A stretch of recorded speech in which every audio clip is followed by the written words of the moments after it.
Et si je te disais que la richesse commence dans ta tête? C'est ce que Napoleon Hill a prouvé dans son livre culte. Mais attention, ici, on ne parle pas seulement d'argent. On parle d'abondance, de réussite, d'un état d'esprit capable de tout changer. Hill a passé des décennies à étudier les géants de son époque et à distiller leur sagesse en principes universels. Ce n'est pas de la magie, c'est de la psychologie appliquée, de la stratégie mentale.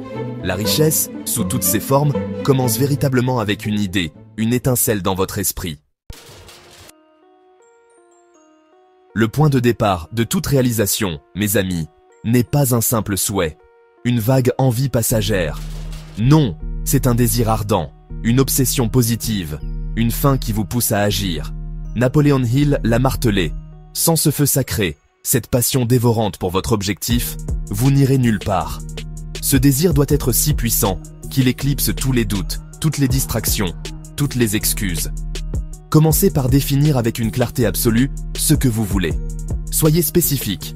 Combien d'argent voulez-vous accumuler? D'ici quelle date précise? Et surtout, pourquoi? Il nous dit, quand votre désir est si intense, il devient une force magnétique qui attire les opportunités. En fin de compte, ce désir brûlant est la fondation sur laquelle tout le reste est construit. Une fois que vous avez ce désir ardent qui brûle en vous, la deuxième clé essentielle, selon Napoleon Hill, c'est la foi. Et je ne parle pas d'une foi religieuse ici, bien que cela puisse en faire partie pour certains. Je parle d'une conviction absolue, d'une certitude intérieure inébranlable que vous pouvez atteindre votre objectif. Vous devez croire fermement que c'est possible, même quand les autres n'y croient pas. Hill nous offre un outil d'une puissance phénoménale, l'autosuggestion. Chaque jour, matin et soir, répétez-vous à haute voix vos objectifs, formulés au présent, comme s'ils étaient déjà atteints. L'autosuggestion n'est pas une simple récitation mécanique de mots. Pour qu'elle soit efficace, elle doit être chargée d'émotions, de convictions. Votre subconscient, une fois programmé, commencera à travailler pour vous 24 heures sur 24. La foi transforme l'invisible en visible. Chapitre 3. Le savoir spécialisé. L'arme secrète de votre réussite. Avoir un désir ardent et une foi inébranlable, c'est fondamental.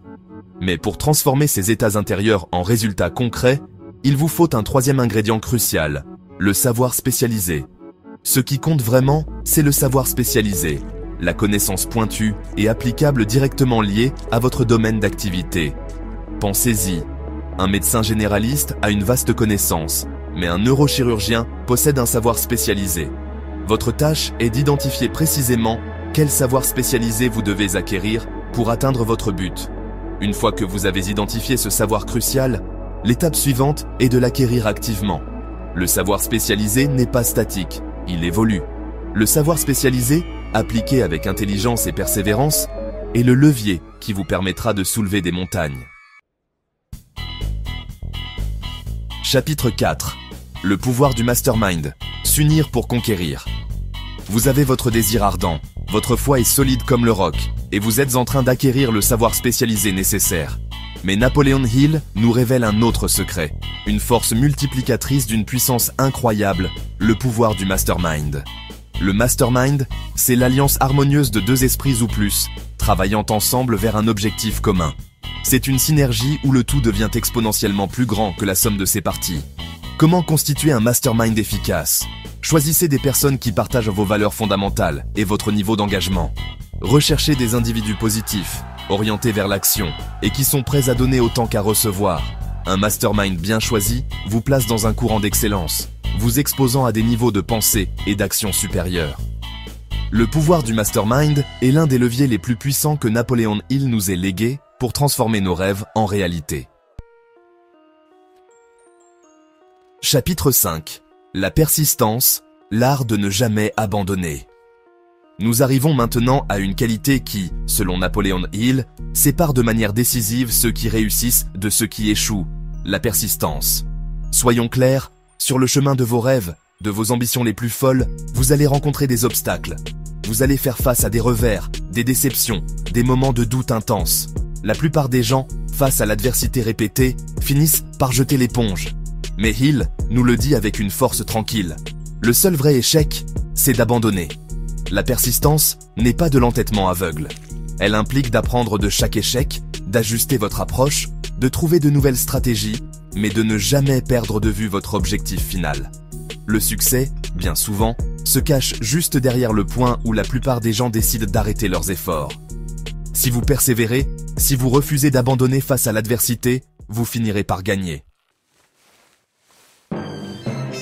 Outre votre prochain chapitre, réfléchir, croire, agir.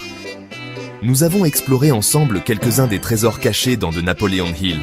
Ce ne sont pas de simples théories, mes amis, ce sont des principes d'action éprouvés, des clés universelles pour déverrouiller votre potentiel illimité. La véritable richesse est un état d'esprit avant d'être un état de compte en banque.